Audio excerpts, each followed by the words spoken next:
सद्गुरू श्री ब्रह्मचैतन्य महाराज गोंदवलेकर यांचं प्रवचन 15 जुलै. तळमळ लागल्यावर गुरु भेट निश्चित. काय करावे हे मनुष्याला कळते, पण त्याचे मन त्याला आवरत नाही. विषयाचा उपभोग घेताना आपले मन त्यामध्ये रंगून जाते आणि त्याचे सुखदुःख निस्तरताना मात्र आपली भ्रमिष्ठासारखी चित्तवृत्ती होते. आपल्याला झालेला भ्रम नाहीसा करायला 3 गोष्टी आवश्यक आहेत. 1 सद्विचार, 2 नामस्मरण आणि 3 सत्संगती. संत ओळखणे फार कठीण आहे. आपण त्याच्यासारखे व्हावे तेव्हाच तो कळायचा. त्यापेक्षा सद्विचार बाळगणे सोपे. भगवंताचा विचार तोच सुविचार होय. भगवंताच्या कथा ऐकाव्यात, त्याच्या लीला वर्णन कराव्यात, त्याच्या वर्णनाचे ग्रंथ वाचावेत. पण त्याहीपेक्षा आपल्याजवळ नेहमी राहणारे असे त्याचे नाम घ्यावे. तुम्ही नेहमी नाम घेत गेलात तर तुम्हाला संत धुंडीत जाण्याची जरुरी न पडता संतच, अगदी हिमालयातले संत तुम्हाला धुंडीत येऊन तुमचे काम करतील. अहो, खडी साखर ठेवली की मुंगळ्यांना आमंत्रण करायला नको. तुम्ही म्हणाल आम्हाला ते करता येत नाही. पण आपण आपल्या मुलाला शाळेत घालतो आणि तो न शिकला किंवा त्याला अभ्यास येत नसला तर पुन्हा त्याच वर्गात त्याला बळजबरीने ठेवतोच की नाही.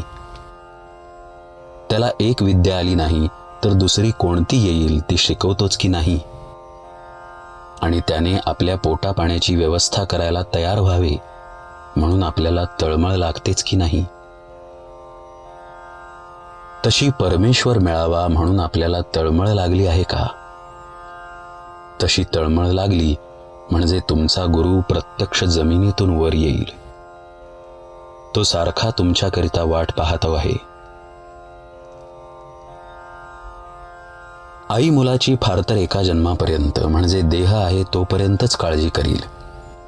पण गुरु हा जन्मोजन्मी तुमची काळजी घ्यायला तयार आहे. त्याला देह नसला तरी तो नाही असे समजू नका. तुम्ही दुश्चित्त झाला म्हणजे तो दुश्चित्त होतो, म्हणून तुम्ही केव्हाही दुश्चित्त होऊ नका. देहाचे भोग येतील जातील, पण तुम्ही सदा आनंदात राहा. तुम्हाला आता काही करणे उरले आहे असे मानू नका.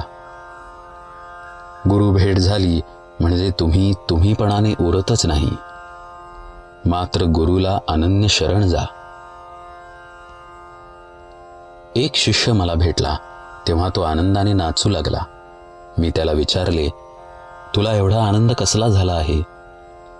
त्यावर तो म्हणाला, मला आता आनंदाशिवाय काही उरलेच नाही, कारण मला आज गुरु भेटले. जो असा झाला त्यालाच खरी गुरुची भेट झाली. तुम्ही गुरुला अनन्य शरण जा म्हणजे तुम्ही आणखी काही करण्याची जरुरी नाही. भगवंताची तळमळ हा साधकपणाचा प्राण आहे, म्हणून रात्रंदिवस रामाचा ध्यास असावा. मुखी त्याचे नाम असावे.